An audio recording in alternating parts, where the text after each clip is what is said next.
Hello, in this video we are going to discuss RAG, Retrieval-Augmented Generation.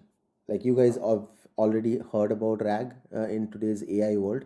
We are basically going to see how AI answers questions using your data, right? The last video that we did was how LLMs work and then how RAG makes the answers grounded, right? The idea is very simple. What if your AI cloud can answer questions using your own data, right? The ChatGPT and other models, they were trained at a point in time, but they don't know your data. How do you build AI systems to answer questions based on your data, right? So every company or every human being, they will have certain kind of knowledge base, right, which are locked away somewhere, which can be documents, PDFs, wikis, code, support tickets. The model never saw any of it during their training, right? So which is where RAG sits in the middle. It retrieves the right pieces of your data before the model can answer, right? Instead of guessing from the memory, from the trained data when it was trained, right?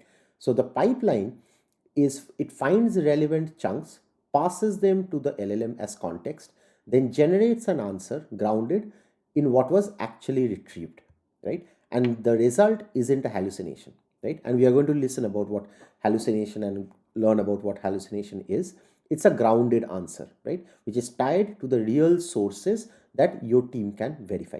So LLMs guess, but RAG grounds the answer with real data, right?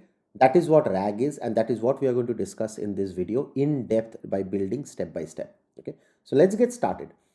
To start with, let's see if ChatGPT knew your company, right? Imagine a user asks your AI assistant a simple question: what is our refund policy? Right? It's a reasonable thing to ask any company's bot. We will hand that question to a state of the art model, right, which is the LLM, and it will answer instantly, right? Fluent, polished, totally confident, right? But here is just one problem: the answer is wrong. It invented a refund policy that doesn't exist, and it never hinted at any doubt because it was very confident, it was very fluent, and it was false, right? So that is where it is wrong, and which is where an LLM knows what it was trained on, right? But your data was never in their training, right? So why did it fail? Because your documents, the actual policy which should have been answered, were never available to that model. The model is reasoning into a void. There is nothing there, right? And that missing link is exactly what we are going to look at, how RAG solves that problem. So now let's see why LLM exactly fails. An LLM learns from a giant snapshot of the public internet or publicly available data, right? Which is frozen at a point in time, at a cutoff time when the LLM was trained. That gives it a broad set of general knowledge, but nothing very specific to you or your company, right? So meanwhile, the real knowledge, the private data, which is the wikis, the contracts, the tickets, the code, which is evolving over a period of time, and the live data, it lives behind a wall that the model was never shown, and it can't reach on its own because of authentication, because of 100 different reasons, right? So when someone asks a company specific question, for example, what is the refund policy? The model hits a gap. It has no source, no context, and nothing to ground a correct answer, right? And here is the key. An LLM predicts the most likely next words, like we saw in the previous video, but with no source, it quietly stands in for context, right? And you get a hallucination. Hallucination is not exactly a bug. It's what the model does when it's flying blind, right? It was trained at a point in time with certain general data, and it gives an answer based on the general data, based on the next keyword that it can figure out to give an answer, but it's not correct. That is where it is hallucinating. Now let's look at what is RAG really. RAG is just, to simplify it, is just three moves wrapped around a question, right? So let's build them up one at a time. So first, you retrieve. Once there is a question, you first retrieve. We search your knowledge for the handful of passages which is relevant to the question, right? No model is involved yet. Understand that. and the step sets this question, the answer that it will give, this retrieval sets the ceiling for everything after it, can't go beyond it, right? Next is augment. We don't just send the bare question, we wrap it with the retrieved passages and a clear instruction, which is answer using only this context. So context is king. You will hear this thing several times. Third, it generates, right? The very same model now answers, but with the source sitting in the prompt, right? So some intelligence, but completely different reliability. And out comes a very grounded answer, one that can cite the exact passage that it used to answer that question, right? We just changed the what the model sees, right? We never trained the model on anything, never did anything to the LLM. We just gave it the context and the data based on which it can answer the correct answer, right? So what is the big picture architecture? If we think about it at a high level, every RAG system follows the same 8-step flow, right? Let's trace one question through all of these steps. It starts with a user asking something specific to, say, your company, right? What is our refund policy? The question first hits an orchestrator. Think of it as a conductor, right? It routes the query and coordinates every step that follows instead of dumping everything straight into the model, right? Next, we embed the query. It turns the words into a vector of numbers that captures their meaning, right? Using the very same model that embedded your documents. That query vector goes into a vector database, which is a vector DB, which finds the chunks whose meaning sits closest to the question that was asked, right? Fast, and like even across millions of vectors, this response can be very fast. Then out comes the top k most relevant chunks. That's called chunking, right? Each with a similarity score. These few passages, like not the entire knowledge base, but these few passages are the context that we will ground the answer in. Then the prompt builder. The prompt builder stitches all of these together, right? Clear instructions, the retrieved context, and the original question. All of these tied together is inside the prompt builder. This assembled prompt is where the answer becomes grounded. Now comes the LLM, right? The LLM now starts to generate, is the same powerful model as before, but this time it's reading from the context we handed it, right? Not like reaching into a void and from the public internet and trying to guess something, right? And finally, out comes a very grounded answer, right? Backed with citations, backed with actual data that basically points straight to the source chunks. So it retrieves the right context and generates the right answer. That's the entire heart of RAG, right? So now let's build a RAG system step by step, right? So step 0, which is the naive approach. So user asks, the model answers straight from memory. We have seen how this ends, right? It hallucinates. So let's fix it. Step 1, we will give the system a knowledge source, your actual documents, right? This is the source of truth that the model was missing from the time when it was trained. Step 2 is chunking. A whole document is too large to retrieve, right? So we will split it into bite-sized pieces. A few hundred tokens, probably 100 or 1,000 tokens, probably each chunk, with a little overlap so that the ideas aren't like cut in half. There has to be some overlap so that there is a continuity chain. Step 3 is embeddings. Each chunk becomes a vector. A vector is a point in a space of meaning where similar ideas sit close to each other, right? Close together. Now we can search by meaning instead of keywords, right? Step 4 is obviously a vector database. After the embeddings are done, then we go to a vector database. The vector database holds millions of these vectors, right? And using appropriate nearest neighbor search, it finds the closest one in milliseconds, right? So our knowledge is now like indexed and searchable. That is what is useful.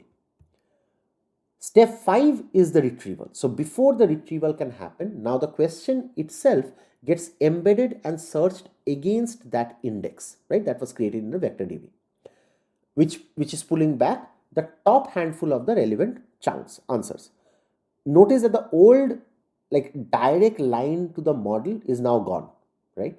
We route through the knowledge now, right? So step 6 is augmenting the prompt.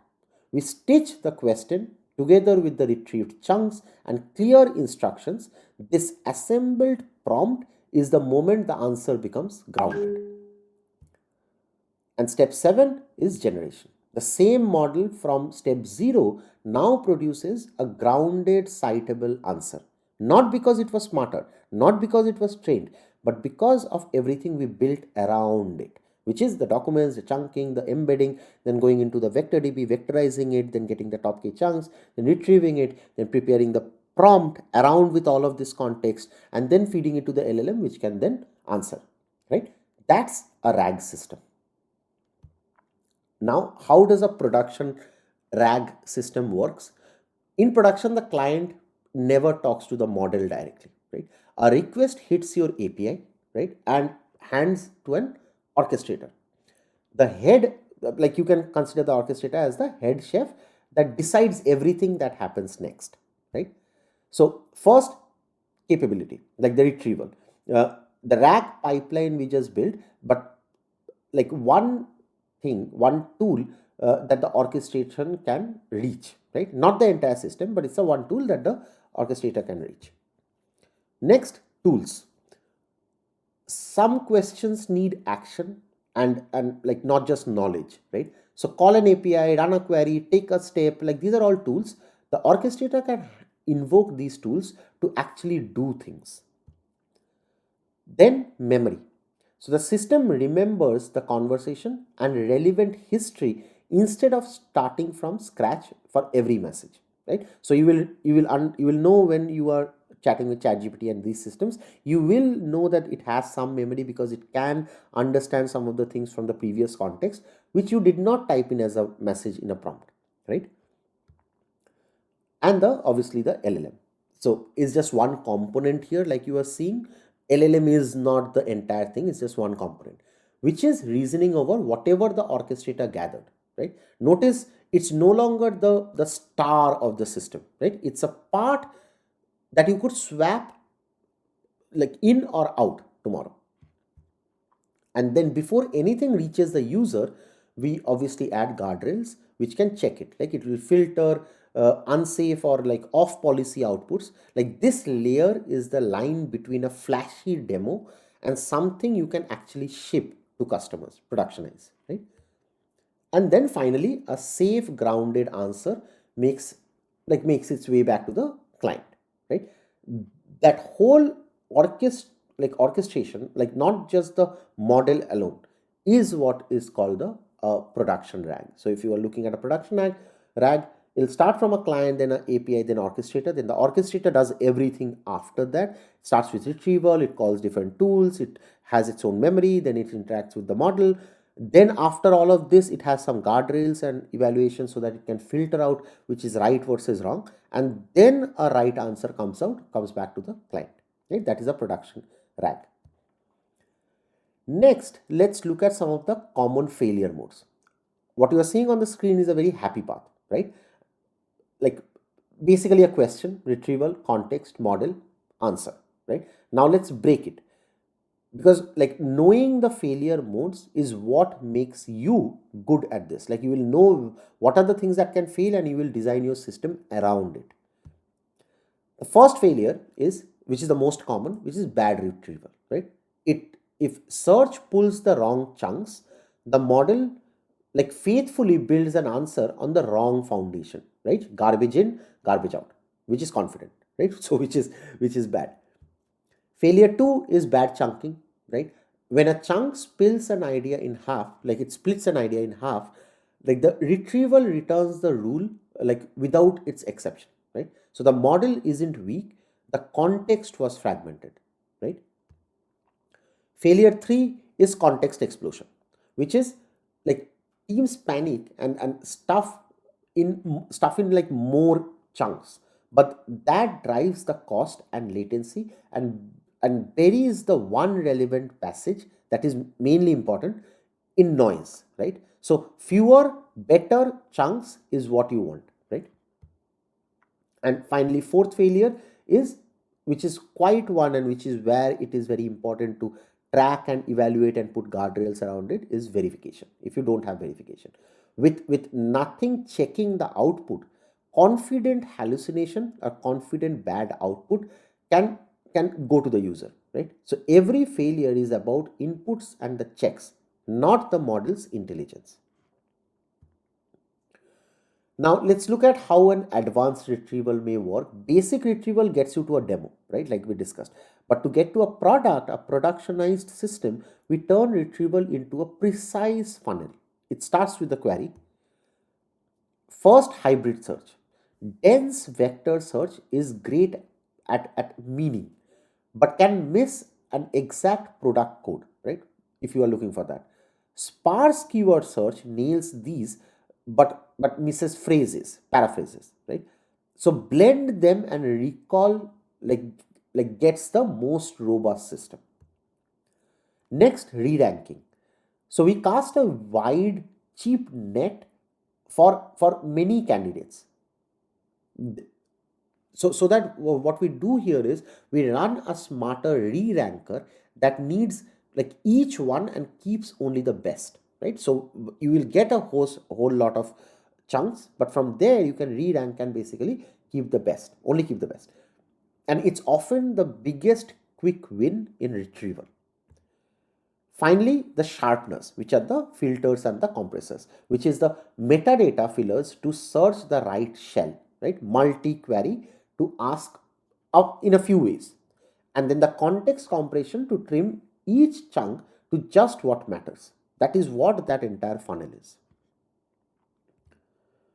So now if we look at RAG in a real world, like every RAG product, no matter the domain, is primarily the same four beat loop, if you can think of it like that: question, retrieval, grounding, answer, right?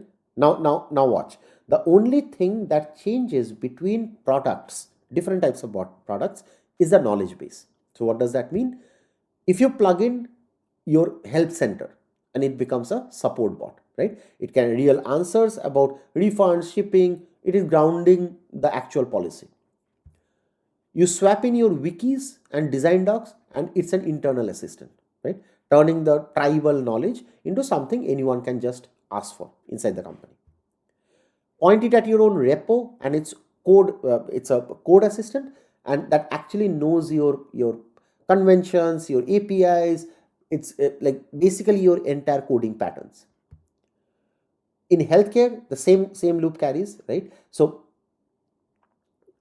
not only does the same loop carries, but also in healthcare, I'll just add one more thing. In healthcare, it has to be, the stakes are much higher, right? So the grounding and the guardrails become non-negotiable. So but the architecture is basically identical. The knowledge source is fed, but the same 4-bit system will basically work, right? So finally, to close this, what is the big idea out of this? So let's land at the whole, like what it does, how LLM generation probabilities. It predicts likely words. That's powerful. LLMs predicts likely words, so which is powerful, but it is not by itself reliable, right? So we wrap it in a system which is retrieval for grounding, tools for action, memory for continuity, guardrails and evaluation for safety, right? Each of these layers add the reliability that the raw model can provide, right? And then the model plus the system that we have built around it equals a production AI system. Remember it in this way: LLMs generate probabilities, but systems create reliability, right? RAG is not a feature you toggle, it's an architecture that you design, right? So now you not just know what RAG is, but you also know how to build it, right? Hopefully this was useful. Thanks for watching.